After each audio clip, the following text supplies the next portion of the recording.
Good evening student. Zoology one shot video lecture series में आपका पुनः स्वागत है। आज का जो हमारा इंपॉर्टेंट टॉपिक है वो है ह्यूमन हेल्थ एंड डिसीज, मानव स्वास्थ्य एवं रोग, मतलब बीमारियों की बात करने वाले हैं। अच्छे तरल की परिकल्पना।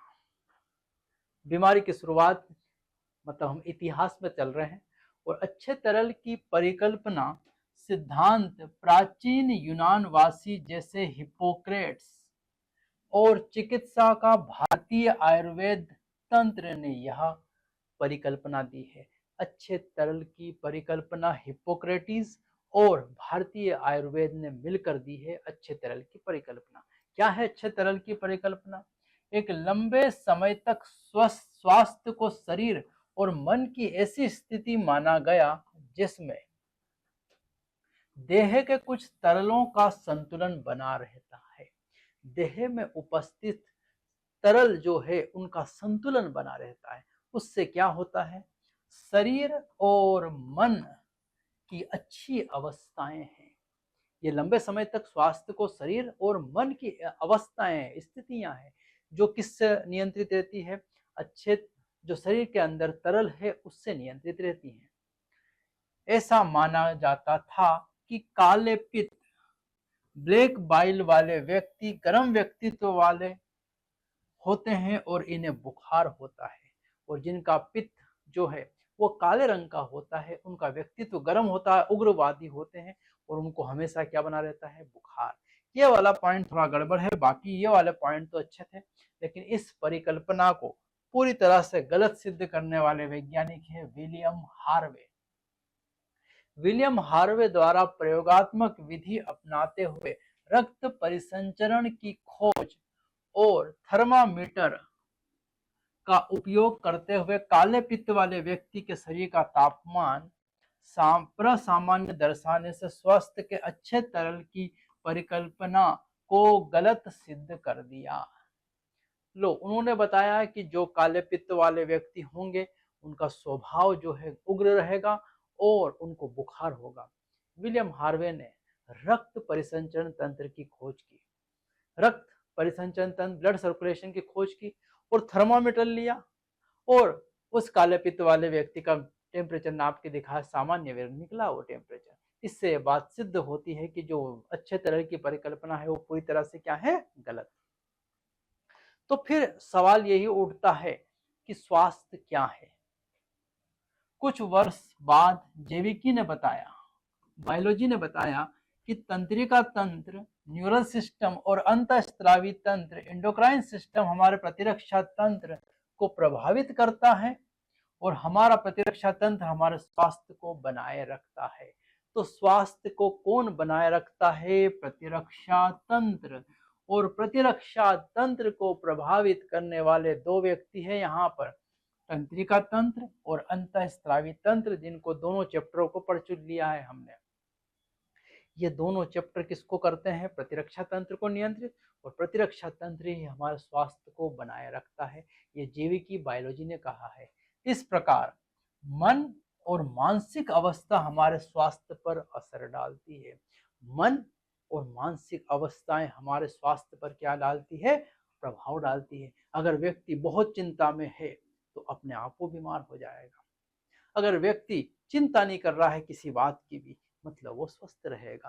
तो ये हमारे स्वास्थ्य पर प्रभाव डालने वाले कारक हैं। चलो आगे।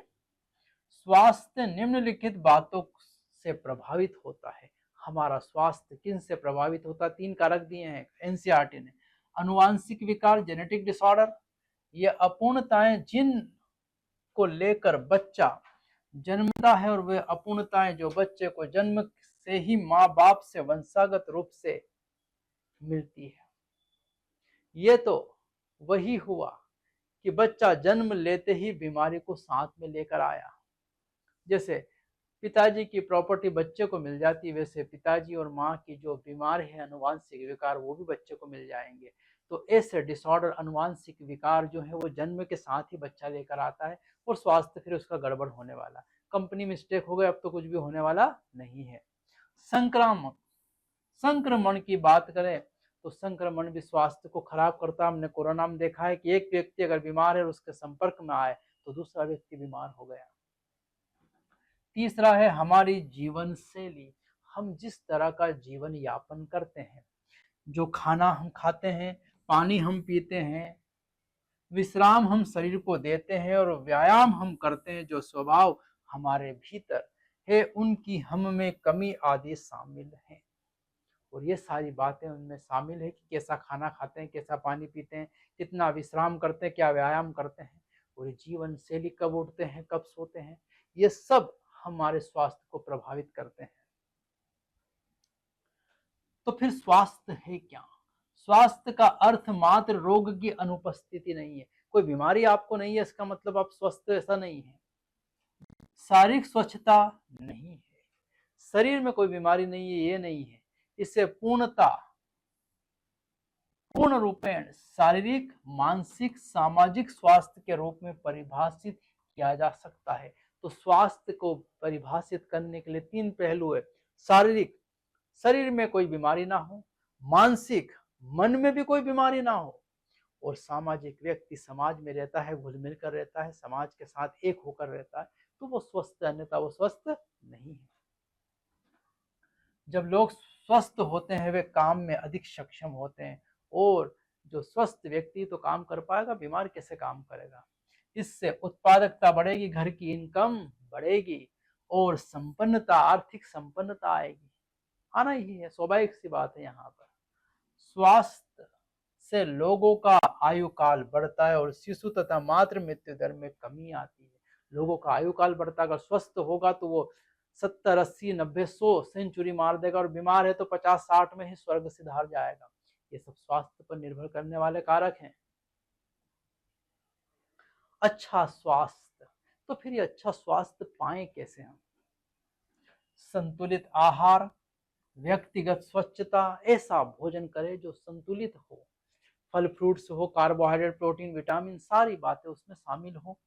व्यक्तिगत स्वच्छता, रोजाना नहाना है, कपड़े स्वस्थ साफ सुथरे पहनना है, नियमित व्यायाम बहुत आवश्यक है, रोजाना व्यायाम, एक्सरसाइज करना भी जरूरी है।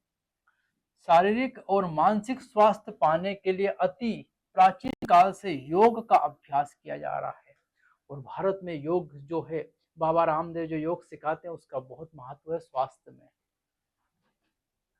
रोग और शरीर के विभिन्न प्राकृतियों पर उनके प्रभाव के बारे में जागरूकता, और जो भी हमारे रोग हम पे जो प्रभाव डालते हैं उसकी जागरूकता होना। संक्रामक रोगों के प्रति टीकाकरण, वैक्सीनेशन होना, जो संक्रामक है, जैसे हमने पोलियो का टीका बनाया। अपशिष्टों, वेस्ट का समुचित निपटान, जो भी वेस्ट मटेरियल उसको कूड़ादान में डालें, और कूड़ादान जो कचरा गाड़ी आती है उसको लेकर जाएं। रोग वाहकों का नियंत्रण, और जो रोग फैलाते हैं मच्छर और मक्खियां, उनको पनपने नहीं देना है। एवं खाने और पीने के संसाधनों का स्वच्छ रखरखाव अच्छे स्वास्थ्य के लिए आवश्यक है, और जो खाना हम खाते हैं वो स्वस्थ रहे, पानी जो हम पीते हैं वो साफ रहे, छना हुआ पानी रहे।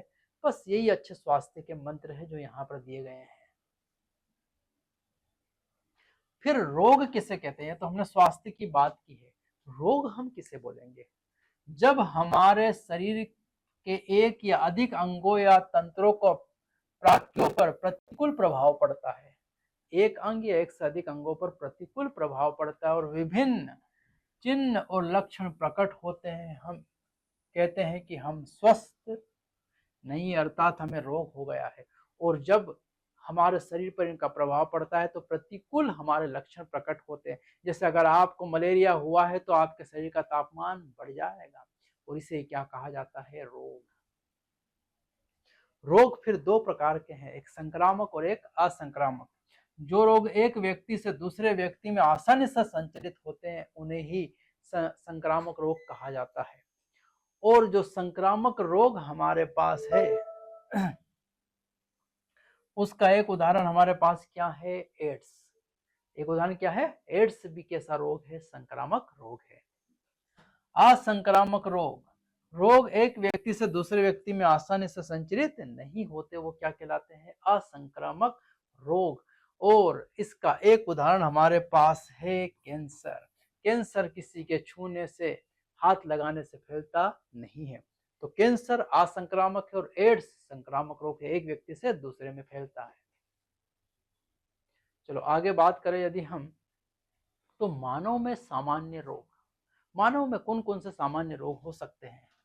अनेक अनेक जीव जिसमें जीवाणु, बैक्टीरिया, विषाणु, वायरस, कवक, फंजाई, प्रोटोजोआ और कृमि आदि शामिल है, मनुष्य में रोग पैदा करते हैं। ये जो जीव है, सूक्ष्म जीव है, मनुष्य में क्या करते हैं? रोग पैदा करते हैं। ऐसे रोग कारक जीवों को रोगजनक पैथोजन कहते हैं और ऐसा रोगाणु फैलाने वाले को रोगजनक पैथोजन कहते हैं।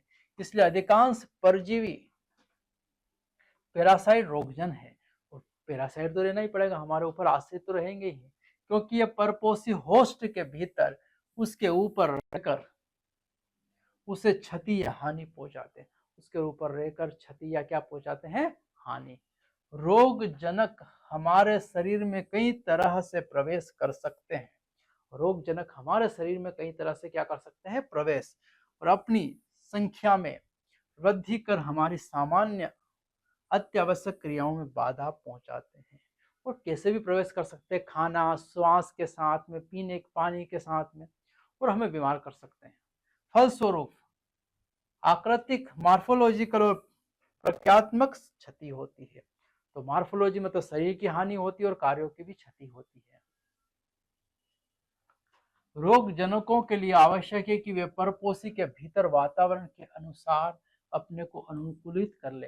ये परपोषी के संबंध में है, जो हमारे परजीवी के संबंध में, कि वो हमारे अंदर के शरीर के वातावरण के साथ रह सके। अब ऐसा नहीं कि शरीर के अंदर चला गया तो हमारा सेल सिक्रेट होगा, आमाशय में उसकी मृत्यु हो जाएगी, लेकिन नहीं, वो वहां पर अनुकूलित हो जाते हैं।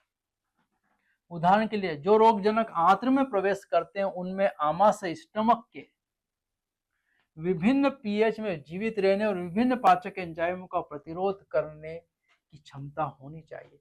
अगर वो रोगजनक कहाँ का परजीवी है? हमारे आंत का परजीवी है, तो वहां तो सेल स्त्रावित होगा। उसके लिए उसके पास क्या होना चाहिए? सेल से लड़ने की क्षमता होना चाहिए, मर जाएगा वो।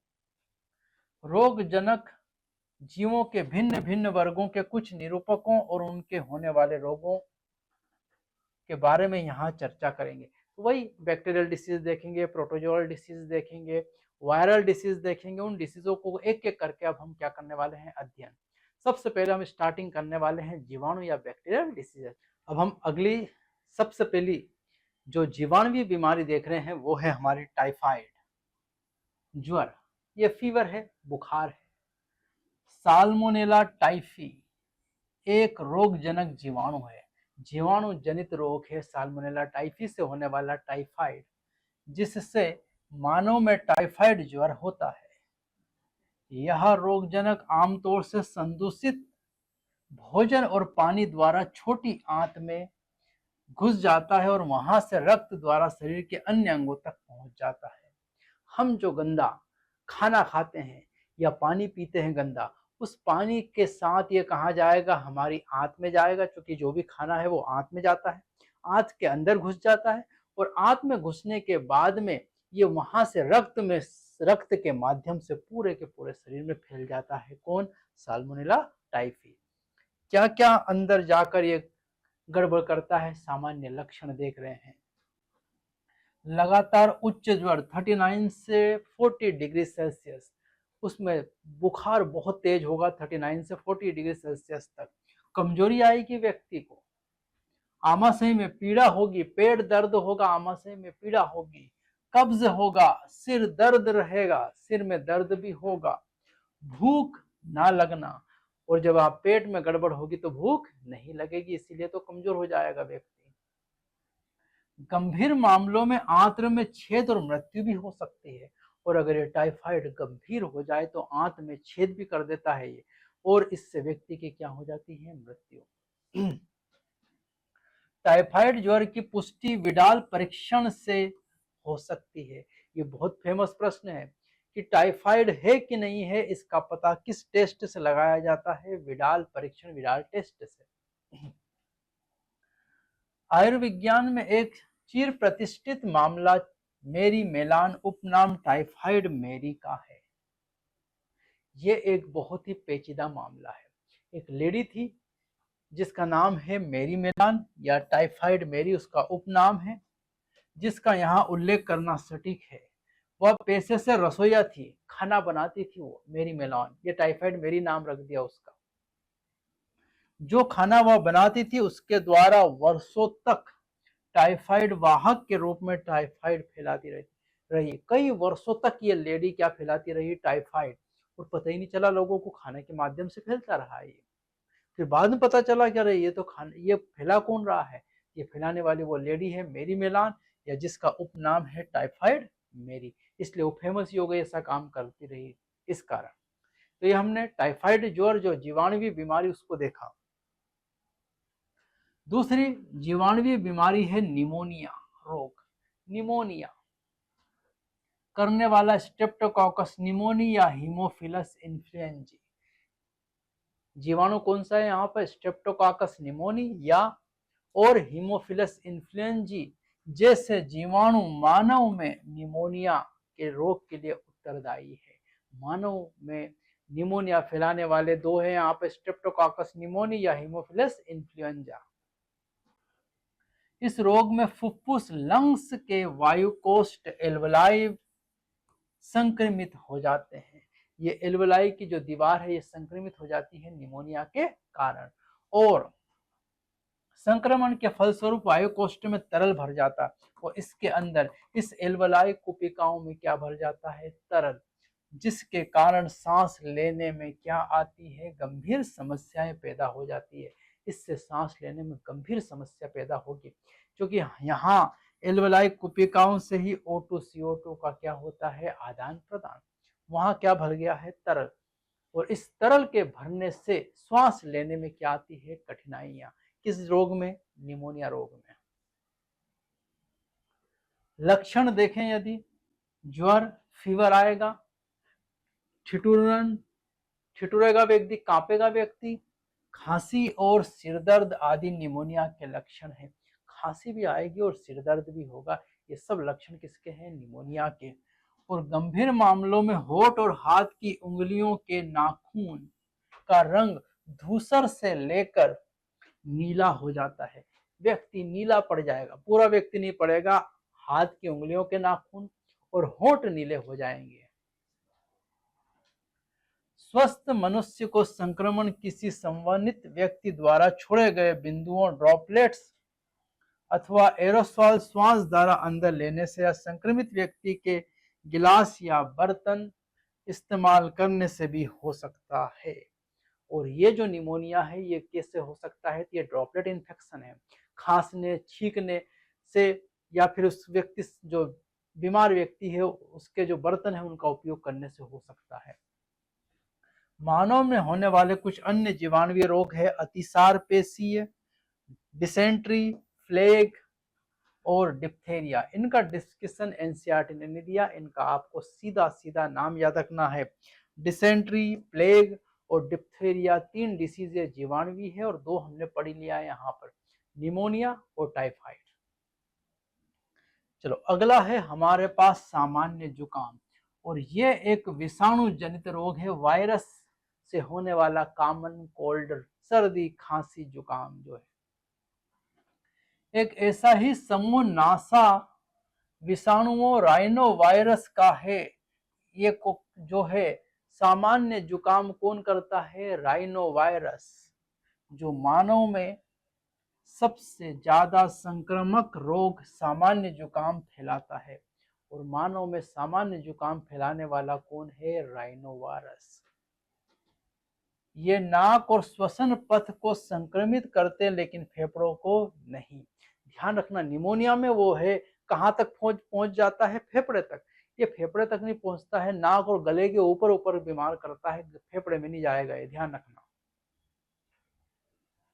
लक्षण, नासीय संकुलता, नेसल कॉन्जेशन, नाक में लगातार यहाँ पर दर्द बना रहेगा, आश्राव, कंठदाह, स्वर दक्षता अर्थात फटी हुई आवाज, खांसी, सिरदर्द, थकावट आदि प्राय बना रहेगा। क्या क्या लक्षण आएंगे यहाँ पर, गले में खराश होगी, आवाज बदल जाएगी, खांसी आएगी, और थकावट महसूस होगी, सिर दर्द होगा। ये सारे लक्षण है इस सर्दी खांसी के। प्राय 3 से 7 दिन तक रहते हैं और 3 से 7 दिन तक ये वायरस अपना काम करेगा, फिर अपने आप भी जा सकता है। मेडिसिन ली तो जल्दी जा सकता है या फिर अपने आप भी जा सकता है।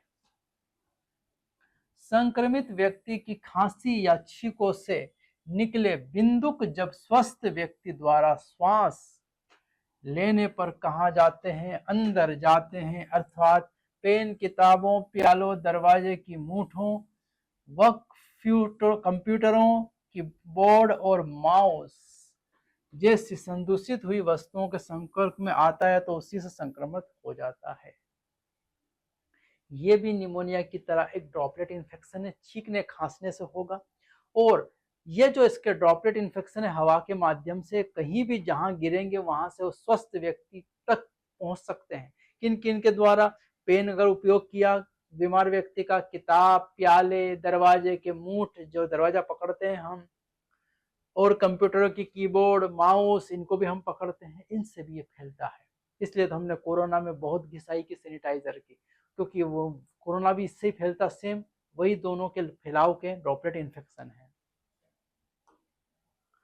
अगली बीमारी है हमारी मलेरिया। प्लाज्मोडियम नामक एक बहुत ही छोटा सा प्रोटोजोअन इस रोग के लिए उत्तरदायी है। मतलब प्रोटोजोआ से जनित रोग है हमारे पास मलेरिया। वायरस से जनित रोग हमने देख लिया, प्रोटोजोआ से जनित रोग है मलेरिया। प्लाज्मोडियम जो है यही मलेरिया करता है। प्लाज्मोडियम की विभिन्न जातियां, plasmodium vivax, plasmodium malariae, plasmodium falciparum, 3 है। विभिन्न प्रकार के मलेरिया के लिए उत्तरदायी है। इसमें प्लाज्मोडियम फाल्सिपेरम द्वारा होने वाला दुर्दम मैलिग्नेंट सबसे गंभीर है और यह घातक भी हो सकता है। सबसे गंभीर और सबसे घातक है यहाँ पर प्लाज्मोडियम फाल्सिपेरम। प्लाज्मोडियम फाल्सिपेरम द्वारा होने वाला सबसे डेंजरस, सबसे खतरनाक मलेरिया होता है। इसमें व्यक्ति की मृत्यु भी हो सकती है। तो 3 मलेरिया की प्रजातियां हैं हमारे पास, प्लाज्मोडियम वाइवेक्स, प्लाज्मोडियम मलेरियाई और प्लाज्मोडियम फाल्सिपेरम। फाल्सिपेरम सबसे घातक है। यहाँ प्लाज्मोडियम की अवस्थाएं ध्यान रखना, प्लाज्मोडियम अपना जीवन चक्र 2 व्यक्तियों में पूर्ण करता है, एक है मच्छर और एक है मनुष्य। 2 में अपना जीवन चक्र पूरा करता है, मच्छर और मनुष्य। इधर वाला मच्छर से और इधर वाला मनुष्य में। शुरुआत करते हैं। यदि मच्छर ने मनुष्य को काटा, जब मच्छर दूसरे मानव को काटता है तब जीवाणुज काटने के साथ मानव के शरीर में चले जाते हैं, स्पोरोजोइड से। यह स्पोरोजोइड जैसे ही मच्छर काटता है स्वस्थ मनुष्य में चले जाते हैं। फिर यहां से कहां जाएंगे? परजीवी जीवाणुज रक्त द्वारा व्यक्ति के यकृत में चले जाते हैं। यह है यकृत। व्यक्ति के यकृत में चले जाएंगे, रक्त के माध्यम से। पहले मच्छर ने काटा, स्पोरोजोइड्स रक्त में गए, रक्त से कहां गए हैं? यकृत में। फिर क्या होगा? परजीवी यकृत कोशिकाओं में अलैंगिक रूप से जनन करता है और कोशिकाओं को फाड़ देता है और रक्त में मोचित करता है। देखो ये परजीवी कहाँ गया? यकृत की कोशिकाओं में, अपनी जनसंख्या बढ़ी, यकृत कोशिकाओं को फाड़ दिया और सारे के सारे जो अलैंगिक प्रजनन किया। कौन सा प्रजनन है मनुष्य में? अलैंगिक। ये भी फेमस प्रश्न है। अलैंगिक प्रजनन कहाँ करता है? मनुष्य की यकृत की कोशिकाओं में, मोचित कर दिया। फिर ये रक्त में जाएंगे, परजीवी लाल रुधिर कोशिकाओं में आरबीसी के अंदर प्रवेश करेंगे, जनन करता है और अलैंगिक जनन करता है और उन्हें फाड़ देता है और इस प्रकार ज्वर तथा अन्य लक्षणों का चक्र शुरू कर देता है। मोचित परजीवी नई रक्त कोशिकाओं को संक्रमित करते हैं। ये पहले कहाँ गया? देखो आरबीसी में, आरबीसी से जनसंख्या बढ़ी, फिर आरबीसी को तोड़ा है, तोड़ने पर एक पदार्थ हीमोजोइन निकलता है आरबीसी के टूटने पर, और उसी के साथ कपकपी आती है और बहुत तेज फीवर आता है। आरबीसी में भी ये अपना अलैंगिक जनन पूरा करेगा। इसके बाद अगर यहाँ देखें तो अलैंगिक अवस्थाएं युग्म जनज, अलैंगिक अवस्थाएं युग्मक जनज लाल रक्त कोशिकाओं में परिवर्तित हो जाता है और ये दोनों बन गए युग्मनज कौन कौन से? मादा और नर। मेल गेमेटोफाइट और फीमेल गेमेटोफाइट्स का निर्माण भी कहाँ हुआ है? मनुष्य में। अब इस व्यक्ति को, इस रक्त वाले व्यक्ति को, मनुष्य को किसने काटा? मच्छर ने। तो मच्छर में ये रक्त के माध्यम से चले जाएंगे। युग्मनज कहाँ पहुंच गए हैं? मादा मच्छर रक्त आहार के साथ युग्मनजों को भी अंदर ले लेता है। आहार के साथ कहाँ चले गए युग्मनज? ये दोनों मेल और फीमेल कहाँ चले गए? मनुष्य से मच्छर के आहार नाल में। निषेचन और परिवर्धन मच्छर के आमाशय में होता है, और आमाशय में पहुंचे और आमाशय में इनका क्या हो जाता है? निषेचन दोनों का, नर और मादा युग्मज का। और फिर क्या होगा? जीवाणुज स्पोरोजोइड्स बनते हैं जो लार ग्रंथि के अंदर जाकर ये क्या हो जाते हैं? संचित। और फिर इस लार ग्रंथि से जैसे ही परिपक्व संक्रामण जीवाणुज आंत्र से निकलकर मच्छर की लार ग्रंथियों में चले जाते हैं। आमाशय से निकले और फिर कहाँ चले जाएंगे? स्पोरोजोइड्स इकट्ठे कहाँ हो जाएंगे? लार ग्रंथि में। और जब मनुष्य को फिर मच्छर काटेगा तो फिर ये आ जाएंगे। मतलब मच्छर के अंदर चलता है लैंगिक चक्र और मनुष्य के अंदर चलता है अलैंगिक चक्र। कहाँ कहाँ चलेगा? दो जगह पर चलेगा, एक यकृत में और एक आरबीसी में। बस यही पूरा जीवन चक्र था प्लाज्मोडियम का, जो मैंने आपको समझाया। इसी प्लाज्मोडियम के जीवन चक्र पर एक निगाह डालते हैं, तब संक्रमित मादा एनाफिलीज, इसको ले जाती कौन है? मच्छर। मादा एनाफिलीज मानव को काटती है तो प्लाज्मोडियम जीवाणु स्पोरोजोइड्स के रूप में मानव शरीर में घुस जाते हैं। जीवाणुज संक्रामक रूप है। प्रारंभ में परजीवी यकृत में संख्या बढ़ाते हैं और फिर लाल रुधिर कणिका आरबीसी पर आक्रमण करते, जिससे लाल रक्त कणिकाएं फट जाती है। जो अभी समझाया वही यहाँ पर लिखा हुआ है लैंग्वेज में, एनसीईआरटी की, बस वही पढ़ रहे हैं हम यहाँ। लाल रक्त कणिकाओं के फटने के साथ ही अविषाणु टॉक्सिक पदार्थ हीमोजोइन स्त्रावित होता है। एक विषैला पदार्थ है हीमोजोइन निकलता है, जो ठिठुरन और प्रत्येक 3 से 4 दिन के अंतराल से आने वाले उच्च आवर्ती ज्वर के लिए उत्तरदायी। और इसी के 3 से 4 दिन के बाद लगातार क्या आएगी? बुखार आएगी। एक अंतराल बना लेगी इसी हीमोजोइन पदार्थ के कारण, और यह आरबीसी के फटने से निकलता है। जब मादा एनाफिलीज मच्छर किसी संक्रमित व्यक्ति को काटती है तब परजीवी उसके शरीर में प्रवेश कर जाता फिर, और उनका आगे का परिवर्तन वहां होता है। मतलब अगर मच्छर ने फिर उस संक्रमित व्यक्ति को काटा तो उस रक्त के माध्यम से वापस कहाँ चला जाएगा? मच्छर में। परजीवी मच्छर में बहुसंख्यात्मक रूप से बढ़ते रहते हैं और जीवाणु बन जाते हैं जो उसकी लाल ग्रंथियों में जमा हो जाते हैं, और फिर स्पोरोजोइड्स बनते हैं और वो कहाँ चले जाते हैं? लाल ग्रंथियों में इकट्ठा हो जाते हैं।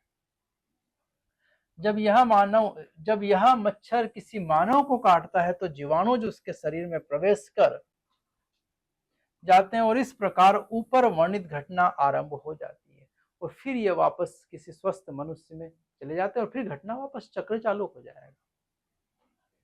यह दिलचस्प बात है कि मलेरिया परजीवी को अपना जीवन चक्र पूरा करने के लिए मनुष्य और मच्छर दो परपोषियों की जरूरत पड़ती है। दो चाहिए इसको, मनुष्य और मच्छर। और मादा एनाफिलीज रोग वाहक अर्थात रोग का संचरण करने वाला भी है। तो मादा एनाफिलीज मच्छर इस प्लाज्मोडियम को लेकर जाता है, वहन करता है इसका वाहक। अगली बीमारी है अमीबियता, अमीबियासिस, अमीबिक अतिसार। ये अमीबा भी एक प्रोटोजोन डिसीज है। मानव की वृहद आंत्र में, बड़ी आंत में पाए जाने वाले एंट अमीबा हिस्टोलाइटिका नामक प्रोटोजोआ परजीवी से होने वाला अमीबियता या अमीबिक अतिसार होता है। प्रोटोजोआ का नाम है एंट अमीबा हिस्टोलाइटिका, इसी से ये रोग होता है। अब इसके अगर हम लक्षण देखें, क्या क्या लक्षण है? कब्ज होता है, उदरी पीड़ा, कब्ज होगी, पेट में दर्द होगा, उदरी पीड़ा, और ऐंठन भी आएगी, मरोड़े आएंगे पेट में। अत्यधिक श्लेष्म और रक्त के थक्के वाला मल इस रोग के लक्षण है, क्योंकि ये बड़ी आंत में जाता है और बड़ी आंत को तोड़ता है, उससे अत्यधिक श्लेष्म और रक्त के थक्के भी साथ के साथ आने लगते हैं, स्टूल के साथ या मल के साथ आने लगते हैं इस अमीबियता में। ये अमीबियता था। अगला है घरेलू मक्खियां इस रोग की शारीरिक वाहक है। घर की जो मक्खियां होती है वही इस अमीबा एंट अमीबा हिस्टोलिटिका का वहन करती हैं। परजीवी को संक्रमित व्यक्ति के मल से खाद्य और खाद्य पदार्थों तक जाकर उन्हें दूषित कर देती है। और ये मक्खियां जैसे ही मल के साथ किसके अंडे कहाँ आते हैं, बाहर। एंट अमीबा हिस्टोलिटिका के जो लार्वा है वो आते हैं बाहर, और ये मल पर जाकर बैठती है मक्खी, और वहां से इसको लेकर आती है और हमारे खाने के पदार्थ पर बैठ जाती है, और जब हम खाना खाते हैं वापस ये हमारे शरीर में प्रवेश कर जाता है। मल पदार्थ द्वारा संदूषित पेयजल और खाद्य पदार्थ संक्रमण के प्रमुख स्रोत है। तो खाने के पदार्थ और जल ही प्रमुख संक्रमण के स्रोत है किसके, अमीबियता के, अमीबियासिस के। अगला रोग है एस्केरियाता एस्केरियासिस। आंत्र परजीवी एस्केरिस से एस्केरियाता नामक रोग होता है। एस्केरिस जो है वो एस्के हेलमिंथिस का सदस्य है, और एस्के हेलमिंथिस से होने वाला, एस्केरिस से होने वाला रोग है एस्केरियासिस। इस रोग के क्या क्या लक्षण हैं? आंत्र का परजीवी है, हमारी छोटी आंत का परजीवी है ये एस्केरिस, अंदर चला जाता है और छोटी आंत में रहता है। क्या क्या करेगा? आंतरिक रक्त स्त्राव, क्योंकि छोटी आंत को तोड़ेगा तो रक्त का स्त्राव होगा। पेशीय पीड़ा, पेशियों में पीड़ा होने लगेगी। ज्वर आएगा, फीवर आएगा, बुखार आएगी। अरक्तता होगी, अरक्तता होगी मतलब रक्त की कमी आएगी। आंत्र का अवरोध इस रोग के प्रमुख लक्षण है, और ये कूड़ा कचरा करके आंत को ब्लॉक कर देगा, क्योंकि तोड़फोड़ बहुत ज्यादा करेगा। ये एस्केरिस लंबाई 10 सेंटीमीटर तक हो सकती है इसकी। इस परजीवी के अंडे संक्रमित व्यक्ति के मल के साथ बाहर निकल आते हैं, और संक्रमित व्यक्ति के मल के साथ इसके अंडे कहाँ आ जाते हैं, बाहर। और मिट्टी जल पौधों आदि को संदूषित करते हैं, और मिट्टी जल पौधों सबको संदूषित करेंगे। क्या करेंगे? सबको प्रदूषित करेंगे ये। स्वस्थ व्यक्ति में यह संक्रमण दूषित पानी, साग सब्जियों, फलों आदि के सेवन से हो जाता है। अगर आपने गंदा पानी पिया है, गंदी साग सब्जियां खाई है और फल खाए हैं, तो उनसे भी एस्केरिस कहाँ पहुंच जाएगा, शरीर के अंदर, और अपना काम शुरू कर देगा। ये बीमारी थी हमारी एस्केरियासिस। अगली जो हमारे यहाँ पर डिसीज है, बीमारी है, वो है हस्तीपाद, हाथी पांव श्लीष्पद एलिफेंटियासिस, फिलेरिया या फाइलेरियासिस। इतने सारे नाम है एक ही डिसीज के, एक ही बीमारी के, जिसका नाम है हाथी पांव रोग। क्यों कहा हाथी पांव रोग? देखो, इसका पैर, इस बीमारी में व्यक्ति का पैर सूज जाता है, इतना जैसे हाथी का पैर हो जाता है, इसीलिए इसका नाम ही रख दिया है हाथी पांव रोग।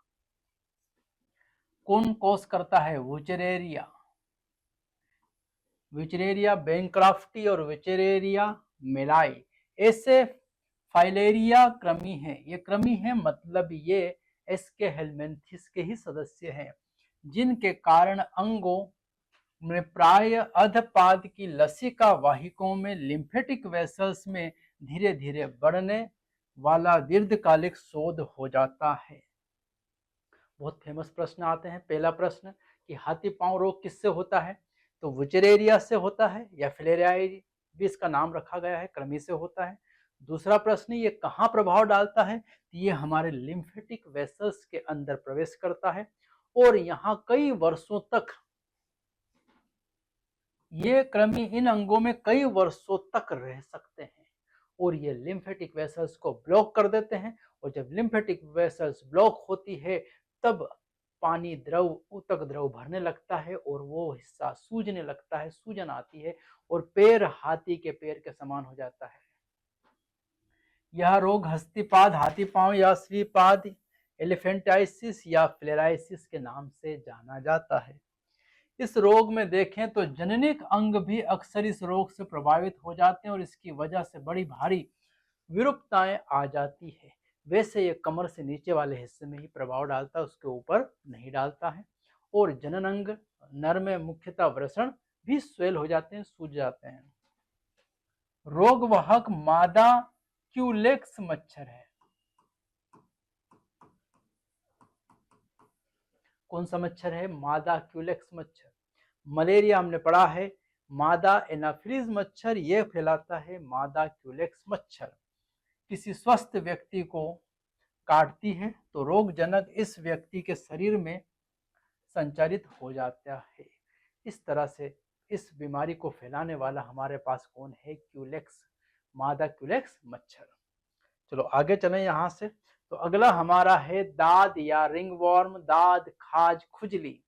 3 प्रजातियां माइक्रोस्पोरम, ट्राइकोफाइटोन और एपिडर्मोफाइटोन ये वंश है, जेनरा है, जो अनेक कवक दाद रिंगवॉर्म के लिए क्या है? उत्तरदायी।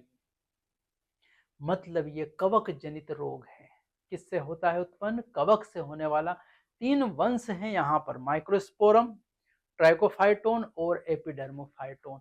और ये तीनों कवक की जो वंश है ये रिंगवॉर्म या दाद बीमारी को करते हैं। यह संक्रामक रोग मनुष्य में बहुत ही सामान्य है। दाद, खाज, खुजली बहुत सामान्य रोग है और कोई बहुत बड़ा रोग भी नहीं है।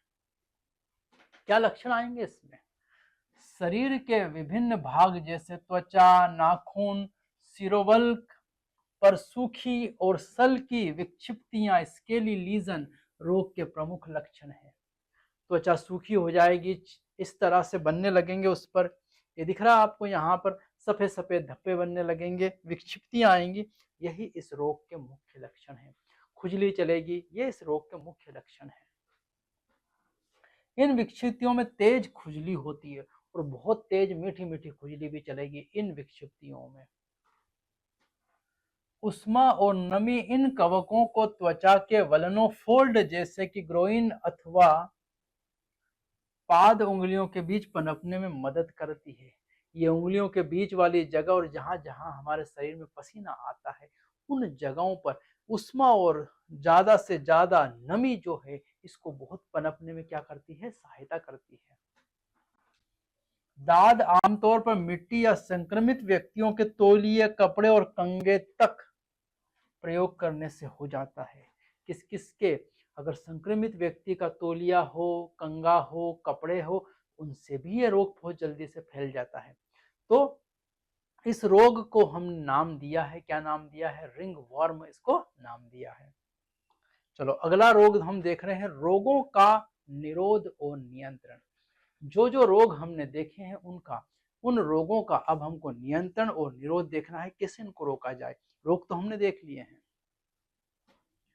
अनेक संक्रामक रोगों के निरोध और नियंत्रण के लिए व्यक्तिगत तथा जन स्वच्छता बनाए रखना बहुत महत्वपूर्ण है। भारत स्वच्छ अभियान, स्वच्छता ही यहाँ पर इन रोगों का निरोध या नियंत्रण है।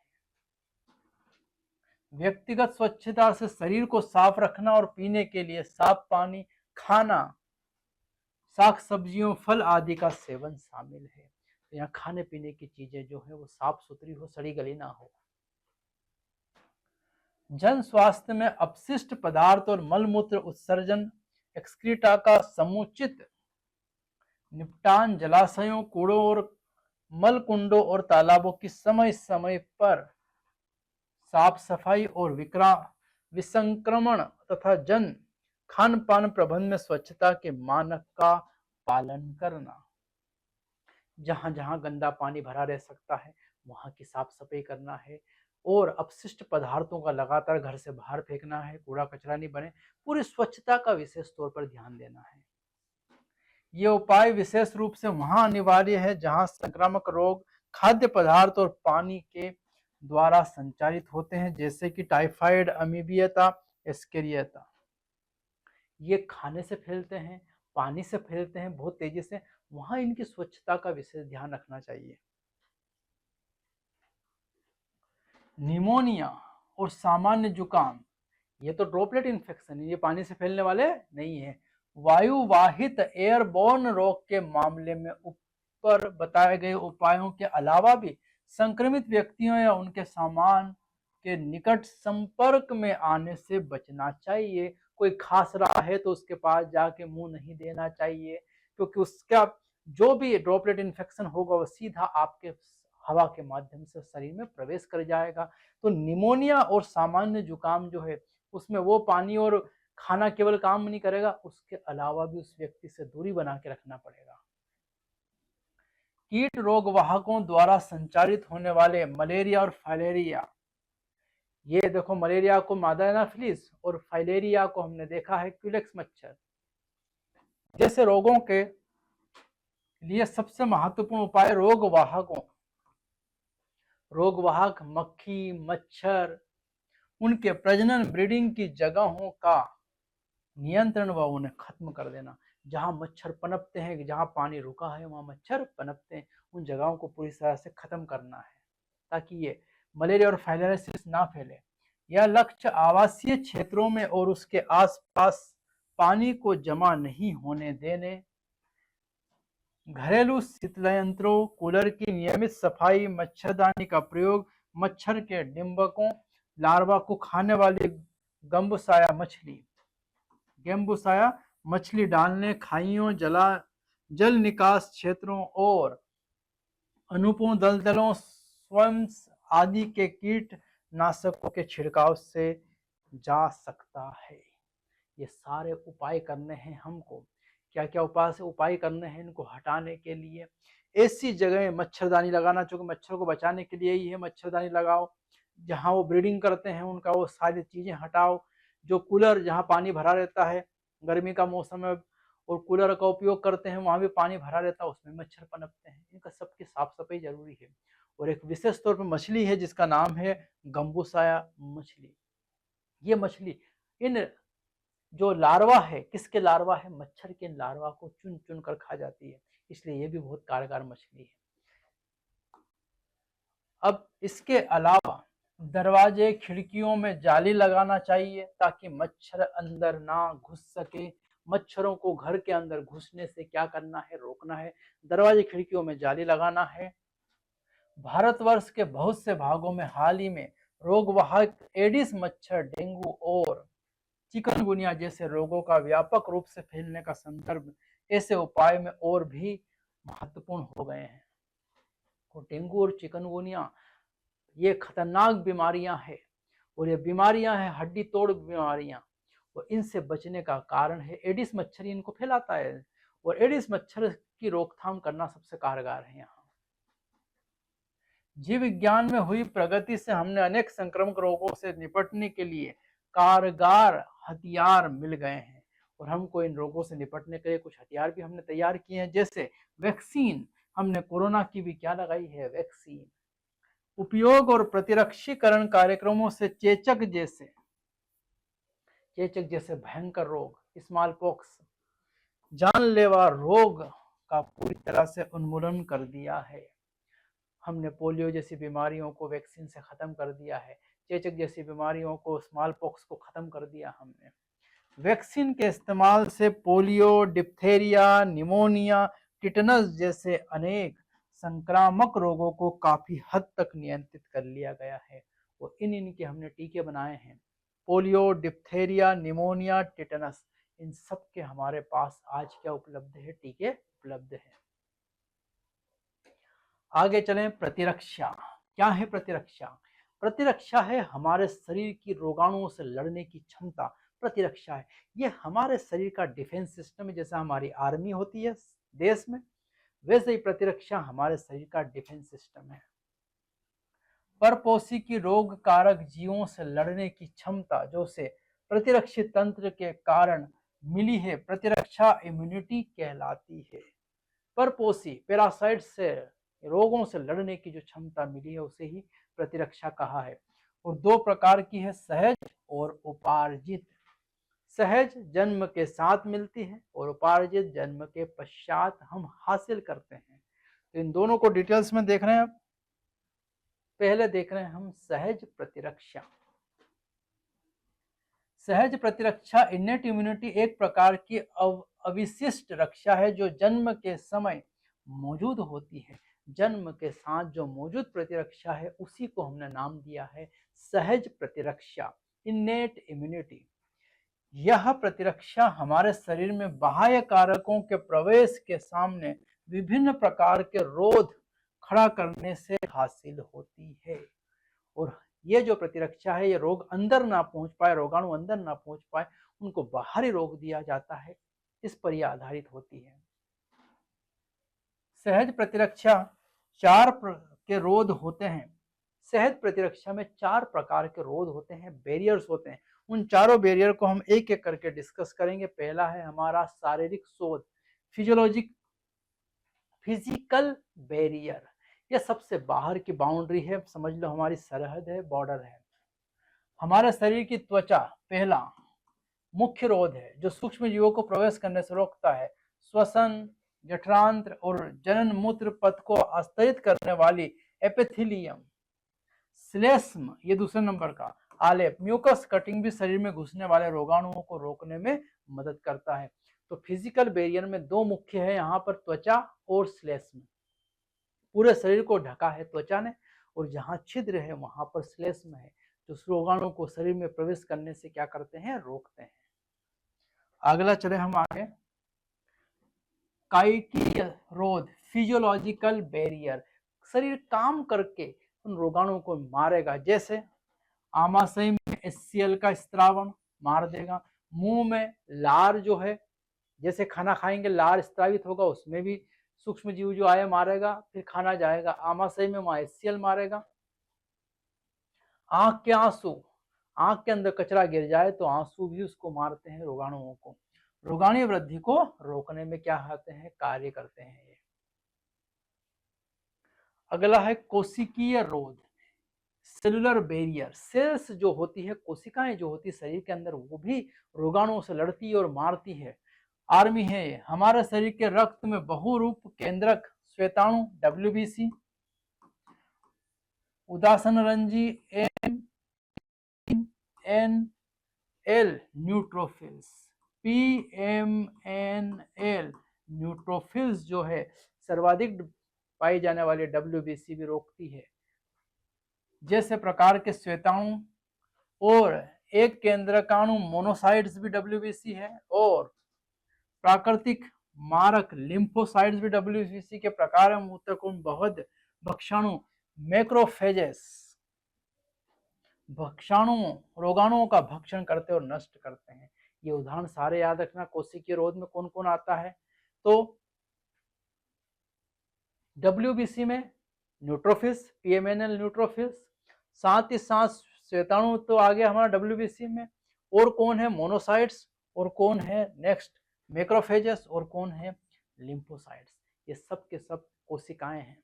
फिर से एक बार इनको रिपीट कर दूं मैं नाम आपके लिए, कि यहाँ पर WBC में न्यूट्रोफिल्स, PMNL, दूसरा है यहाँ पर मोनोसाइट्स, तीसरा है लिम्फोसाइट्स, और चौथा है मैक्रोफेजेस।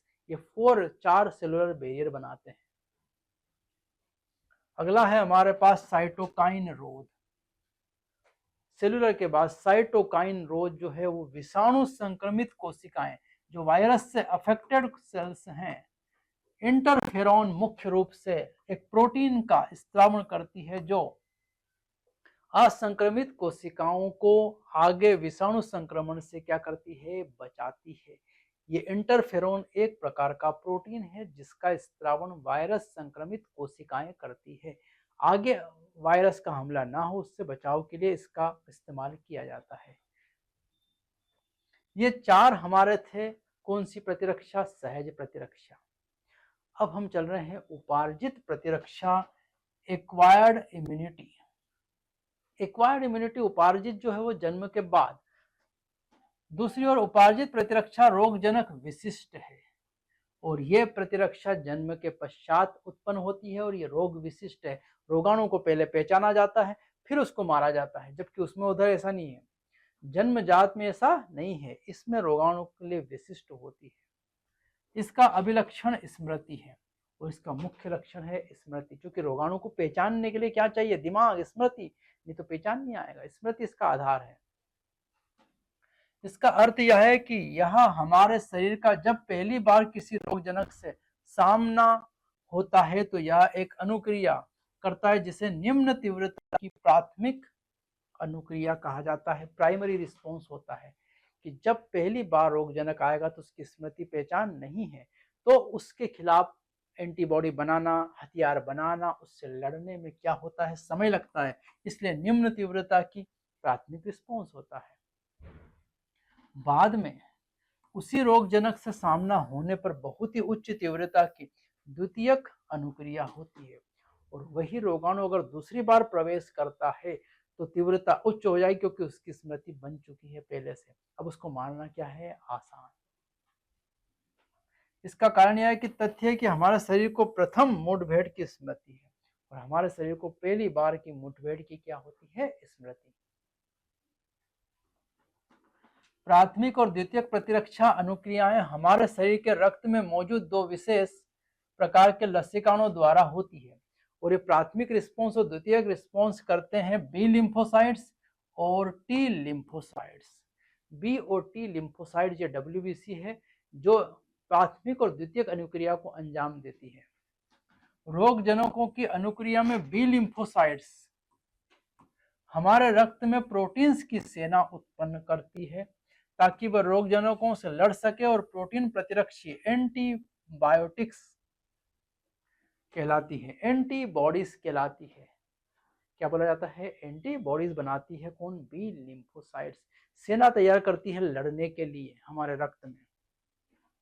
और ये जो टी लिम्फोसाइट्स हैं, टी कोशिकाएं खुद प्रतिरक्षियों का स्त्राव नहीं करती, ये एंटीबॉडी का निर्माण नहीं करती, लेकिन प्रोटीन उत्पन्न करने के लिए बी कोशिकाओं की सहायता करती है, बी सेल्स की सहायता करती है।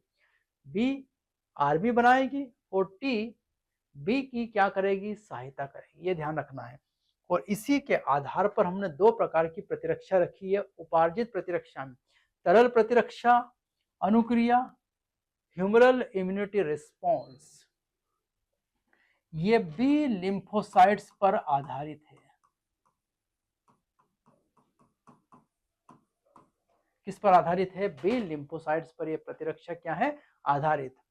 प्रत्येक प्रतिरक्षी अणु में 4 पेप्टाइड श्रृंखलाएं होती है, 2 छोटी लघु श्रृंखलाएं कहलाती और 2 बड़ी दीर्घ श्रृंखलाएं कहलाती है, क्योंकि ये बी लिम्फोसाइट्स एंटीबॉडीज का निर्माण करती हैं, ये एंटीबॉडीज। और इस एंटीबॉडी का फार्मूला है हमारे पास H2L2। हैवी चेन 2 है हमारे पास, और ये हल्की चेन लाइट चेन कितनी है? 2। और इन दोनों के बीच में ये दोनों चेन आपस में पेप्टाइड की टोटल चेन कितनी है? 4, 2 हल्की और 2 भारी। और ये चारों चेन आपस में जुड़ी है डाइसल्फाइड बंध द्वारा।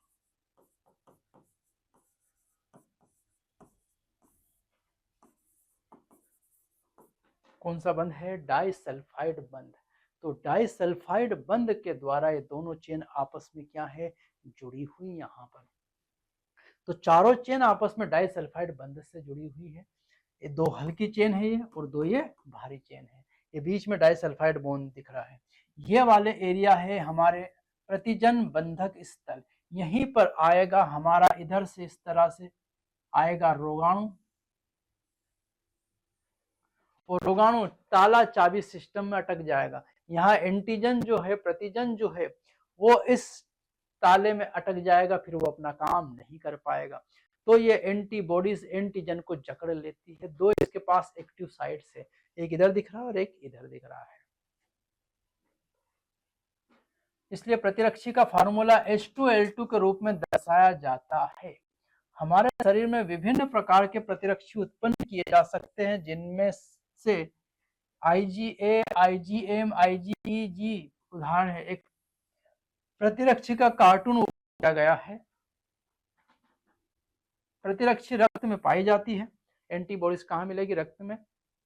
इसलिए इन्हें तरल प्रतिरक्षा अनुक्रिया कहा जाता है, ह्यूमरल इम्यूनिटी कहा जाता है, क्योंकि ये कहाँ मिलती है? रक्त में मिलती है। देखो IgA कहाँ मिलेगा हमको? कोलेस्ट्रम, पहला दूध। IgE एलर्जी के समय स्त्रावित होती है। IgG जो कि सर्वाधिक है, सबसे ज्यादा सर्वाधिक मिलने वाली एंटीबॉडीज कौन सी है? IgG। हमारे मिल्क में, दूध में, कोलेस्ट्रम में मिलने वाली IgA और IgE एलर्जी के समय काम आने वाली है। और ये हमारा एंटीबॉडीज का क्या है? यहाँ पर कार्टून के समान चित्र दिख रहा है। यहाँ पर जो है दीर्घ श्रृंखला, और ये दोनों क्या है? लघु श्रृंखला।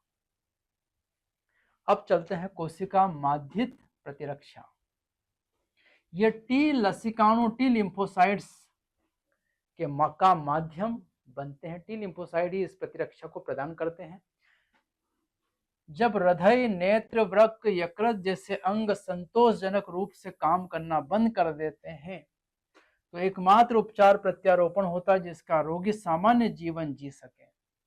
तो किसी का अंग खराब हो जाए, हृदय, नेत्र, वृक्क, किडनी, यकृत ये खराब हो जाए तो उससे, उन रोगों से, अब वो अंग ही खराब हो गए तो काम चलने वाला थे नहीं, तो इनका प्रत्यारोपण करना पड़ता, अंग बदलने पड़ते हैं।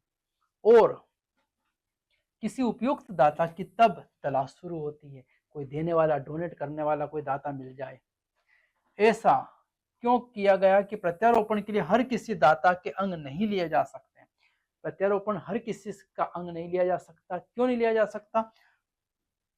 उसका कारण यही है कि किसी भी स्रोत, पशु या अन्य प्राइमेट या किसी भी मानव का निरोपण ग्राफ्ट नहीं लगाया जा सकता, क्योंकि देर सबेर नकार दे जाएंगे। आप किसी भी स्रोत का उपयोग नहीं कर सकते।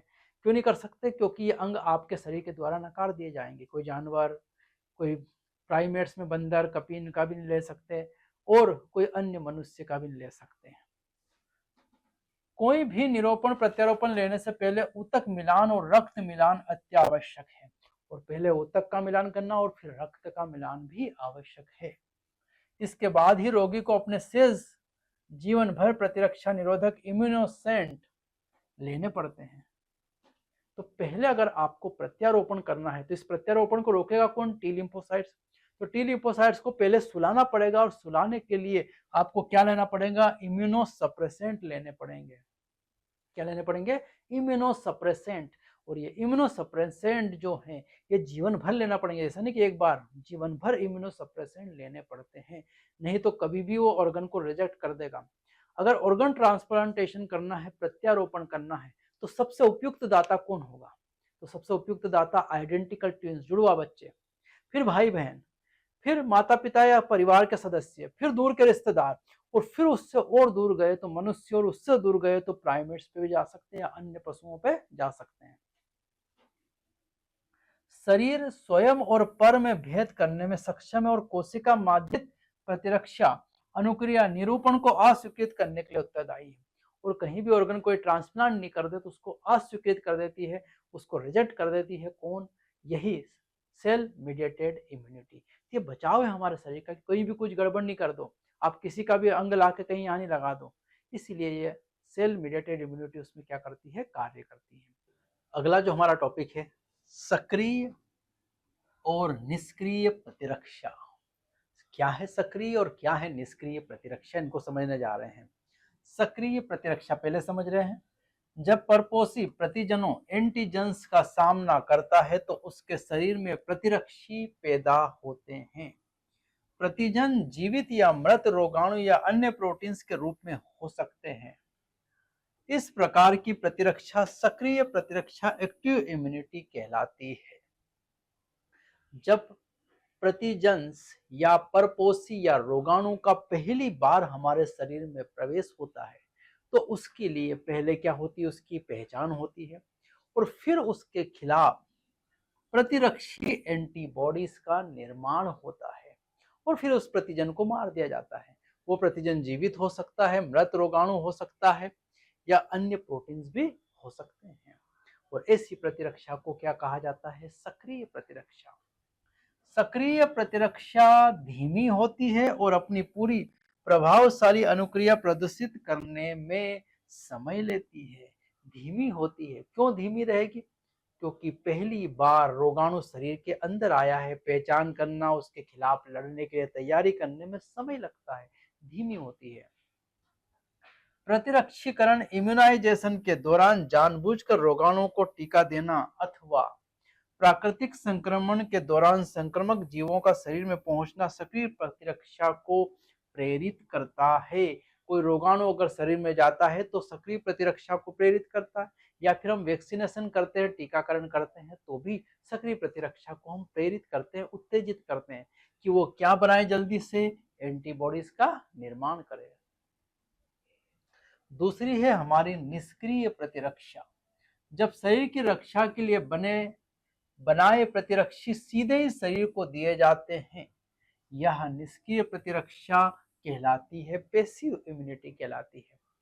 अब रोगाणु आएगा, रोगाणु की पहचान होगी, फिर उसके खिलाफ एंटीबॉडी बनेगी, हथियार बनेगा और उससे उसको मारा जाएगा। इन सब प्रक्रिया में समय लगता है। अगर हम रेडीमेड बाहर से अगर क्या दे दे, एंटीबॉडीज दे दे, तो सीधा रोगाणु आया, उसके लिए हमने एंटीबॉडीज दी और उस रोगाणु को मार दिया। ऐसी प्रतिरक्षा को क्या कहा जाता है? निष्क्रिय प्रतिरक्षा। निष्क्रिय प्रतिरक्षा का जो प्रभाव है वो धीमा नहीं होगा, तीव्र होगा, क्योंकि रेडीमेड है, यहाँ समय लगने वाली बात नहीं है। इसके उदाहरण में अगर हम देखें तो दुग्ध स्त्राव लैक्टेशन के प्रारंभिक दिनों के दौरान मां द्वारा स्त्रावित पीले से तरल कोलेस्ट्रम प्रतिरक्षी आईजीए की प्रचुरता होती, जो शिशु की रक्षा करता है। ये रेडीमेड एंटीबॉडीज है। आईजीए कोलेस्ट्रम दूध, हम चर्चा पहले भी कर चुके हैं। प्रारंभिक दिनों में जो दूध का स्त्राव होता है मां के स्तन से, वो कौन सा है? कोलेस्ट्रम। एंटीबॉडीज कौन सी होगी? आईजीए। रेडीमेड एंटीबॉडीज दी गई है बच्चे को। सगर्भता प्रेगनेंसी के दौरान भ्रूण को भी अपरा प्लेसेंटा के द्वारा मां से कुछ प्रतिरक्षी मिलते हैं। तो प्लेसेंटा भी जब भ्रूण का विकास होता रहता है तो वहां से कुछ प्रतिरक्षी मां पहुंचाती रहती है। ये सब निष्क्रिय प्रतिरक्षा के उदाहरण हैं।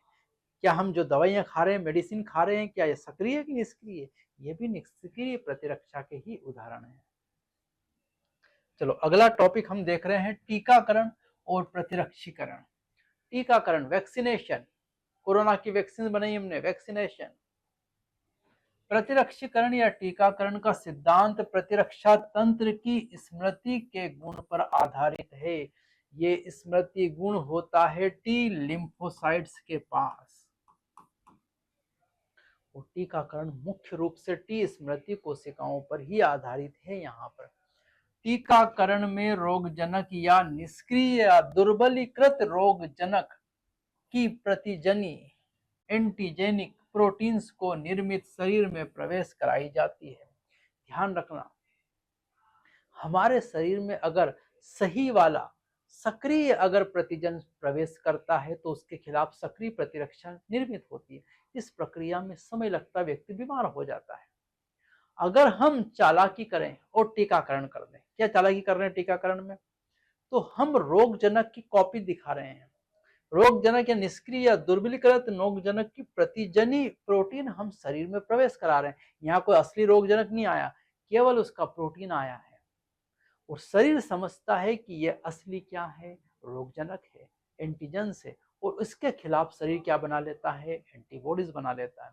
अब जब एंटीबॉडी रेडीमेड बन चुकी है और जब पहली बार बाद में जब वो असली में कोई रोगजनक शरीर में आता है तो पहले से निर्मित एंटीबॉडीज, हथियार उसको मार गिराता है, तो इसमें व्यक्ति बीमार ही नहीं पड़ेगा।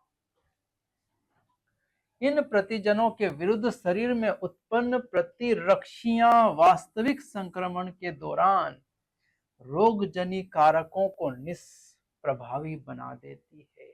और जब कोई असली रोगजनक आएगा तो ये प्रतिजन एंटीबॉडीज जो होती है ये उसको निष्क्रिय बना देती है, मार देती है, तो कोई बीमारी नहीं होगा व्यक्ति।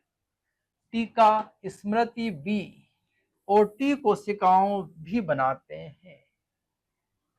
टीका कौन बनाएगी? स्मृति बी और टी कोशिकाएं भी बनाते हैं। बी और टी सेल्स ही तो एंटीबॉडीज निर्माण में मदद करते हैं। जो परिवर्तित प्रभाव सब्सिक्वेंट एक्सपोजर होने पर रोगजनक को जल्दी से पहचान लेती है और प्रतिरक्षियों के भारी उत्पादन से हमलावर को हरा देती है। और उसकी पहचान कर ली, जो कि स्मृति रह जाती है, एक बार हमला हुआ है, हमने करवाया है निष्क्रिय का, और फिर जब असली का हमला होता है तो उसकी स्मृति रहती है, पहचान लेती है टी सेल्स, और बी सेल्स एंटीबॉडीज का निर्माण कर देती है। यह है वैक्सीनेशन। अगर व्यक्ति किन्हीं ऐसे घातक रोगाणुओं से संक्रमित होता है जिसके लिए प्रतिरक्षियों की आवश्यकता है, जैसा कि टिटेनस में प्रभावकारी निष्पादित प्रतिरक्षियों या प्रति आविष एंटीटॉक्सिन्स एक ऐसी निर्मित जिसमें आविष के लिए प्रतिरक्षियां होती है, को टीके के रूप में सीधे ही दिए जाने की जरूरत है। सांप के काटे जाने के मामले में भी रोगी को जो सुई लगाई जाती है उसमें सर्प जीवी वीनम के विरुद्ध निष्पादित प्रतिरक्षी होते हैं। ये दो प्रकार के प्रतिरक्षी की यहाँ बात की है। ये रेडीमेड एंटीबॉडीज है, एक टिटेनस के अगेंस्ट है और एक सांप के काटने के अगेंस्ट है। इन दोनों में एक में एंटीटॉक्सिन्स दे रहे हैं, ये एंटीटॉक्सिन्स दी जा रही है, और सांप के काटने में एंटी वीनम दे रहे हैं। जहर का तोड़ जहर है, एंटी वीनम है, और टिटेनस का तोड़ एंटीटॉक्सिन्स है, और ये दोनों निष्क्रिय प्रतिरक्षा के अंतर्गत आते हैं। याद रखना, ये सक्रिय नहीं है, कैसी है, निष्क्रिय प्रतिरक्षा। ये टीके जैसा ही काम करते हैं, और ये निष्क्रिय प्रतिरक्षा है, रेडीमेड एंटीबॉडीज दी जाती है। इस प्रकार का प्रतिरक्षीकरण निष्क्रिय प्रतिरक्षण कहलाता है। यह अभी लिखा है यहाँ पर, निष्क्रिय प्रतिरक्षण है एंटीटॉक्सिन टिटेनस में और सांप काटने में एंटीवीनम। प्लूरियोगस डीएनए रिकॉम्बिनेंट डीएनए टेक्नोलॉजी से जीवाणु या खमीर ईस्ट में रोगजनक की प्रतिजनी पॉलीपेप्टाइड्स का उत्पादन होने लगता है। तो हमने रिकॉम्बिनेंट डीएनए टेक्नोलॉजी जो पढ़ते हैं, उस रिकॉम्बिनेंट डीएनए टेक्नोलॉजी का यहाँ एप्लीकेशन है। उसके द्वारा हम इस प्रतिजनी पॉलीपेप्टाइड्स का क्या कर लेते हैं, ईस्ट और जीवाणु में उत्पादन कर लेते हैं, संख्या बहुत बढ़ा लेते हैं, और इस विधि से टीकों का बड़े पैमाने पर उत्पादन होने लगता है। हम जो टीका बनाते हैं वो सिंपल एक दो होते हैं, और अगर यहाँ हम डीएनए टेक्नोलॉजी का उपयोग करेंगे तो इसकी कई सारी मल्टीपल कॉपीज तैयार कर लेंगे, फोटोकॉपी कर लेते हैं। प्रतिरक्षीकरण हेतु उन टीकों का उपलब्धता खूब ही बढ़ जाती है, जैसे खमीर से बनने वाला यकृत बी टीका, हेपेटाइटिस बी वैक्सीन जो बनाई हमने वो किससे बनाई है, रिकॉम्बिनेंट डीएनए टेक्नोलॉजी से। ध्यान रखना, प्रश्न कैसे आएंगे, रिकॉम्बिनेंट डीएनए टेक्नोलॉजी में किसका प्रयोग किया है, तो हमने ईस्ट और जीवाणु का प्रयोग किया है। इसमें क्या किया है हमने, तो टीके की बहुत सारी कॉपियां बनाई है। किसका टीका बनाया इसके द्वारा, तो हेपेटाइटिस बी का हमने क्या बनाया है, टीका बनाया। बस ये प्रश्न आते हैं यहाँ पर से। चलो अगला है एलर्जी। पर्यावरण में मौजूद कुछ प्रतिजनों के प्रति प्रतिरक्षा तंत्र की अतिरंजित अनुक्रिया एलर्जी कहलाती है।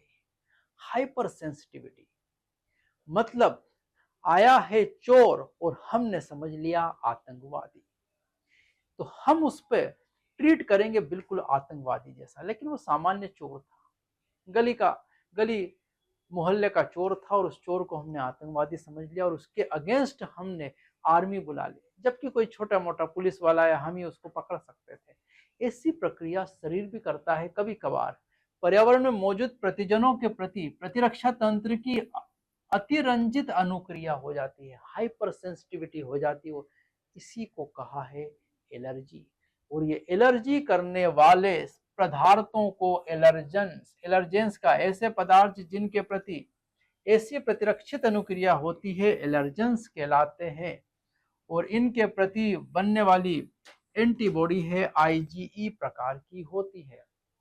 एलर्जी में क्या बनती है, आईजीई एंटीबॉडीज का निर्माण होता है, क्योंकि यही एंटीबॉडी उस प्रतिजन को एंटीजन को मारती है। तो कौन सी बनेगी यहाँ पर, आईजीई एंटीबॉडीज। एलर्जेंस के उदाहरण हमारे पास धूल में चिचड़ी है, परागकण है, पोलन ग्रेन्स है, और प्राणी लघुशल्क डेंडर्स, जंतुओं के डेंडर्स हो सकते हैं, बाल त्वचा ऐसे डेंडर्स हो सकते हैं। तो धूल में चिचड़ी होना, परागकण होना, और प्राणी यहाँ पर लघुशल्क होना, एनिमल डेंडर्स होना, ये सब जो है ये एलर्जेंस है, वो पदार्थ जो एलर्जी करते हैं। आपने देखा होगा कई पेड़ के नीचे जाते हैं, अचानक छींक शुरू हो जाती है, खुजली लगने लग जाती है, ये सब घड़घड़ाहट की आवाज आती है, घबराहट होने लग जाती है, सब एलर्जी के लक्षण हैं, सिम्टम्स हैं।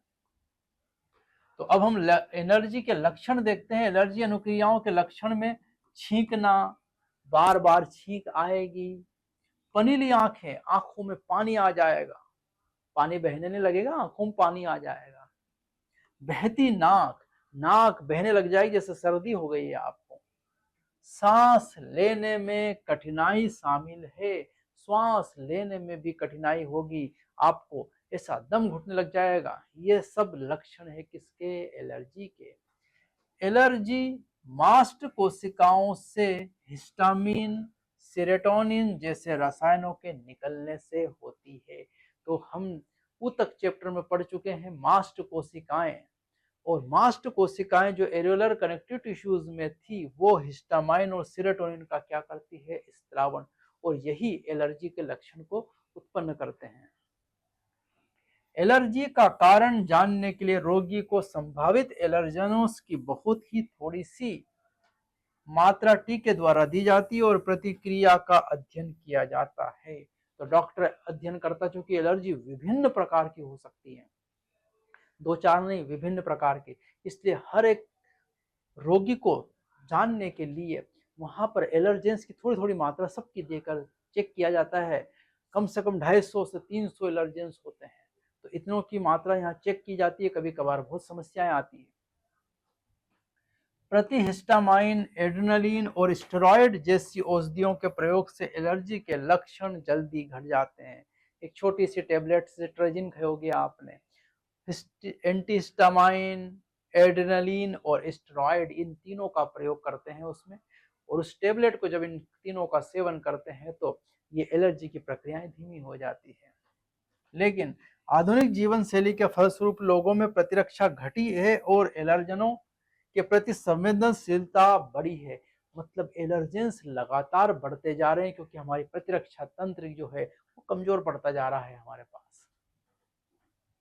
भारतवर्ष के महानगरों के अधिकाधिक बच्चे पर्यावरण के प्रति संवेदनशीलता के कारण एलर्जियों और दमा से पीड़ित रह रहे हैं। दमा, अस्थमा, पंप लगाते हैं, वो भी एक प्रकार की एलर्जी है वहां पर। तो दमा, अस्थमा भी एक प्रकार की क्या है? एलर्जी। अगला है स्व प्रतिरक्षा रोग, ऑटो इम्यून डिसऑर्डर। क्या है ये? हम जानते हैं हमारे शरीर की टी कोशिकाओं में स्वयं के और बाहर से आने वाले प्रतिजनों, रोगाणुओं को पहचान करने की क्षमता है, स्मृति है। उच्चतर कशेरुकियों में विकसित स्मृति आधारित उपार्जित प्रतिरक्षा अपनी कोशिकाओं और विजातीय जीवों, रोगाणुओं के बीच भेद कर सकने की क्षमता पर आधारित है। हम पहचान सकते हैं कि कौन हमारा है और कौन पराया है, लेकिन कभी कभार ये क्षमता क्या हो जाती है? नष्ट। और जब ये क्षमता नष्ट हो जाती है तो हमारी ही कोशिकाएं हमारी ही कोशिकाओं को मारना शुरू कर देती है, और उस रोग का नाम है स्व प्रतिरक्षा रोग। पहला कारण, उच्चतर कशेरुकी विजातीय अणु और विजातीय जीवों को भी पहचान सकते हैं। प्रयोगात्मक प्रतिरक्षा विज्ञान इस संबंध में जानकारी देता है। उच्चतर कशेरुकी विजातीय अणु और विजातीय जीवों को भी पहचान सकते हैं, हम वो बाहर से आने वाले जीवों को पहचान सकते हैं। दूसरा, कभी कभी आनुवांशिक और अज्ञात कारणों से शरीर अपनी ही कोशिकाओं पर हमला कर देता है। रक्षक भक्षक बन गया है, अपनी ही कोशिकाओं पर हमला कर देता है, जिसके फलस्वरूप शरीर को क्षति पहुंचती है, और यह स्व प्रतिरक्षा रोग कहलाता है। और इसी रोग को नाम दिया है ऑटो इम्यून डिसऑर्डर, स्व प्रतिरक्षा रोग। हमारे समाज में बहुत से लोग आमवाती संशोधी रूमेटॉइड आर्थराइटिस इसका उदाहरण है से प्रभावित है, जो एक स्व प्रतिरोधी रोग है। रूमेटॉइड आर्थराइटिस संधियों का जोड़, घुटनों का दर्द जो है रूमेटॉइड आर्थराइटिस में होता है। और रूमेटॉइड आर्थराइटिस किसका उदाहरण है? स्व प्रतिरक्षा रोग का उदाहरण है। आमवाती संधि शोध, अंग्रेजी में रूमेटॉइड आर्थराइटिस, इसका उदाहरण है स्व प्रतिरक्षा रोग का। अगला है शरीर में प्रतिरक्षा तंत्र। हमारे शरीर का प्रतिरक्षा तंत्र अब हम इसमें पढ़ने वाले हैं। और मानव प्रतिरक्षा तंत्र में लसिकाभ अंग, लिम्फोइड ऑर्गन्स, ऊतक, कोशिकाएं और घुलनशील अणु जैसा कि प्रतिरक्षी शामिल है। एंटीबॉडीज और ये सबको शामिल किया है। शरीर के प्रतिरक्षा तंत्र में लसिकाभ अंग, लिम्फोइड ऑर्गन, ऊतक, कोशिकाएं और एंटीबॉडीज को शामिल किया है। प्रतिरक्षा तंत्र विजातीय प्रतिजनों को पहचानता है, इनके प्रति अनुक्रिया करता है और इन्हें याद रखता है। प्रतिरक्षा तंत्र बाहर से आने वाले रोगाणुओं को पहचान करता है, उनको मारने के लिए अनुक्रिया करता है और याद भी रखता है कि अगली बार कैसे मारना है उसको। अब हम यहाँ देख रहे हैं लसिकाभ अंग, जो कि हमारा तंत्र का मुख्य अंग जो है वो लसिकाभ अंग है। लसिकाभ अंग ये वे अंग है जिनमें लसिकाणुओं की उत्पत्ति होती है या परिपक्वन मैचुरेशन और प्रचुरोद भवन प्रोलिफरेशन होता है। 3 काम होते हैं। ऐसे अंग जहां पर लसिकाणुओं की उत्पत्ति होती है, लिम्फोसाइट्स से, लसिकाणु मतलब लिम्फोसाइट्स, WBC की उत्पत्ति, परिपक्वन और प्रोलिफरेशन उनका जाने के लिए गति होती है, जहां उनका काम है वहां उनको छोड़ दिया जाता है। और ये हमारे पास चित्र दिख रहा है, लसिका ग्रंथियां, लिम्फ नोड्स दिख रहे हैं, यहाँ पर दिखाई दे रहे हैं छोटे छोटे, ये लिम्फ नोड्स पूरे शरीर में फैले हैं। ये थाइमस ग्रंथि स्टर्नम से लगी हुई, ये लसिका वाहिकाएं, लिम्फेटिक वेसल्स। ये चित्र है, इस चित्र में भी चीजें पूछी जाती है। यह बताना है लसिका ग्रंथि, लिम्फ नोड्स, ये थाइमस ग्रंथि, यहाँ लसिका वाहिनियां, ये लिम्फेटिक सिस्टम जो है लसिकाभ अंग का एक चित्र हमारे पास सामने है। और लसिकाभ अंग 2 प्रकार के होते हैं, एक एक करके समझेंगे। पहला है प्राथमिक लसिकाभ अंग। प्राथमिक लसिकाभ अंग में 2 को रखा है हमने, अस्थिमज्जा पहला और थाइमस ग्रंथि दूसरा। अस्थि मज्जा जैसा हम पढ़ चुके हैं, हमारी अस्थि हड्डियों के अंदर जो तरल भरा हुआ है उसी को अस्थि मज्जा कहा है। और थाइमस ग्रंथि हमारे स्टर्नम के पीछे जो ग्रंथि है थाइमस ग्रंथि, ये दोनों प्राथमिक लसिकाभ अंग है जहां अपरिपक्व लसिकाणु लिम्फोसाइट्स प्रतिजन संवेदनशील लसिकाणुओं में विभेदित होते हैं और एंटीजन से लड़ने के लिए वहां पर उनका क्या होता है, प्रोलिफरेशन, विभेदन होता है, डिफरेंशिएशन होता है, कि पहचान करते हैं कैसे लड़ना है, ट्रेनिंग होती, सीधी सी बात है, वो अस्थि मज्जा में और थाइमस ग्रंथि में होती है। फिर परिपक्व के बाद लसिकाणु प्लीहा स्प्लीन में जाते हैं, मतलब द्वितीयक लसिकाणु लसिकाभ अंग में जाते हैं। लसिका ग्रंथियां टांसिल, क्षुद्रांत्र, पेयर पेचेस और परिशेषिका अपेंडिक्स जैसे द्वितीयक अंगों में चले जाते हैं, लड़ाई करने यहाँ जाएंगे। ट्रेनिंग यहाँ होगी, उनका उत्पत्ति और ट्रेनिंग इधर होगी प्राथमिक अंग में। अस्थि मज्जा मुख्य लसिकाभ अंग है जहां लसिकाणु समेत सभी रुधिर कोशिकाएं उत्पन्न होती है। रुधिर कोशिकाओं में आरबीसी, WBC, प्लेटलेट्स का निर्माण यही होगा, कहां पर, अस्थि मज्जा में। थाइमस एक ब्लड अंग है जो हृदय के पास उरोस्थि के नीचे स्थित होता है, हृदय के पास उरोस्थि के नीचे। जन्म के समय थाइमस काफी बड़ा होता है, जन्म के समय हम पढ़ चुके, थाइमस ग्रंथि का आकार बड़ा होता है, लेकिन बढ़ती उम्र के साथ आकार में घटता रहता है और यौवन अवस्था आने पर यह बहुत छोटे आकार का रह जाता है, यह हम पढ़ भी चुके हैं, आकार छोटा हो जाता है। और अगर इसका आकार छोटा हो जाएगा तो लड़ने की क्षमता कम हो जाएगी, क्योंकि टी लिम्फोसाइट्स का निर्माण और टी लिम्फोसाइट्स का परिपक्वन कहाँ होता है, थाइमस ग्रंथि में। अस्थि मज्जा और थाइमस दोनों ही टी लिम्फोसाइट्स के परिवर्धन और परिपक्वन के लिए सूक्ष्म पर्यावरण मुहैया करवाते हैं। लास्ट ईयर का यही क्वेश्चन था यहाँ पर नीट का, कि थाइमस ग्रंथि और अस्थि मज्जा दोनों टी लिम्फोसाइट्स का परिपक्वन और परिवर्धन के लिए सूक्ष्म पर्यावरण मुहैया करवाते हैं। लेकिन ध्यान रखना, बी लिम्फोसाइट्स का निर्माण और परिपक्वन दोनों कहां होगा, अस्थि मज्जा में। टी लिम्फोसाइट्स का निर्माण कहां होगा, अस्थि मज्जा में। परिपक्वन कहां होगा, थाइमस ग्रंथि में। लेकिन सूक्ष्म वातावरण दोनों मुहैया करवाएंगे, यह बात विशेष रूप से याद रखना है आप। अब हम चल रहे हैं द्वितीयक लसिकाभ अंग। द्वितीयक लसिकाभ अंग ऐसे स्थान है जहां लसिकाणुओं की प्रतिजन के साथ पारस्परिक क्रिया होती है, जो बाद में प्रचुर संख्या में उत्पन्न होकर प्रभावी कोशिकाएं बन जाते हैं। तो ट्रेनिंग हो गई, उत्पत्ति हो गई, उसके बाद उनको द्वितीयक लसिकाभ अंग में पहुंचा दिया, टी लिम्फोसाइट्स और बी लिम्फोसाइट्स को। वहां इनकी संख्याएं बढ़ती है और ये वहीं पर एक्शन करते हैं, वहीं पर लड़ते हैं रोगाणुओं के अगेंस्ट।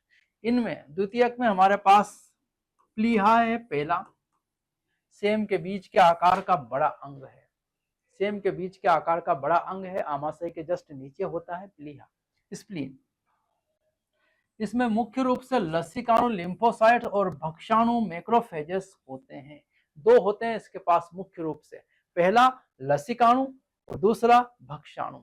एक है लसिकाणु और दूसरा भक्षाणु इसके अंदर मुख्य रूप से होते हैं प्लीहा के अंदर। रुधिर में पैदा होने वाले सूक्ष्म जीवों को फांसकर रुधिर निस्यंदन फिल्टर्स के रूप में काम करता है। यह फिल्टर का काम भी करता है, रुधिर इससे पास होता है, ये छन्नी जैसा छान लेता है किसको, सूक्ष्म जीवों को।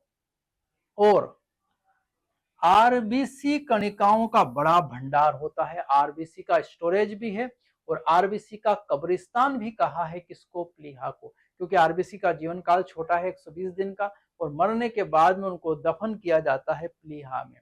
तो आरबीसी को कब्रिस्तान भी कहा और आरबीसी का भंडार गृह भी कहा है।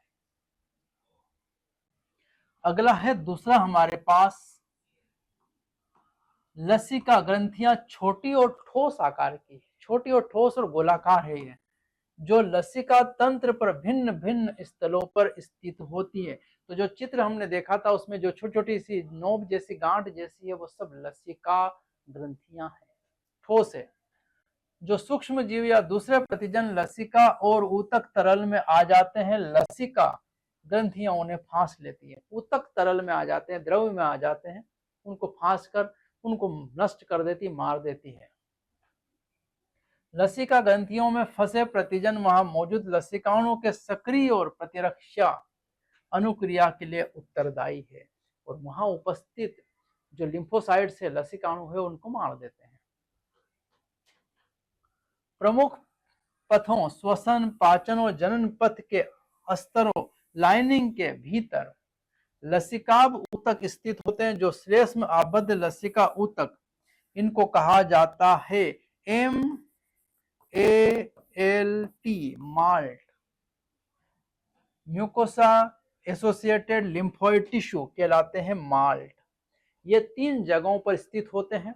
कहां कहां होंगे ये, श्वसन पथ, पाचन पथ और जनन मूत्र पथ में।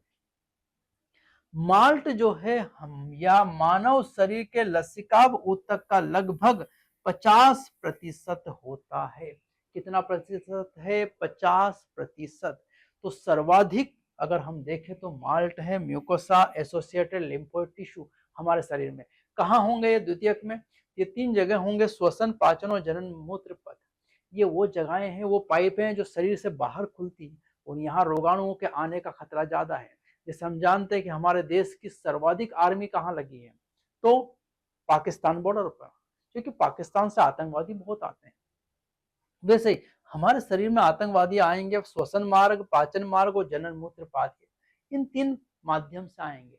वहां हमने 50% क्या लगा रखा है, malt, mucosa associated lymphoid tissue. तो ये हमारा जो टॉपिक था लसिका तंत्र या प्रतिरक्षा तंत्र, ये कंप्लीट हुआ है। अब हम एड्स, कैंसर, ऐसे और ड्रग्स वाले 3 टॉपिक को अगले वाली स्लाइड में हम देखेंगे। Thank you.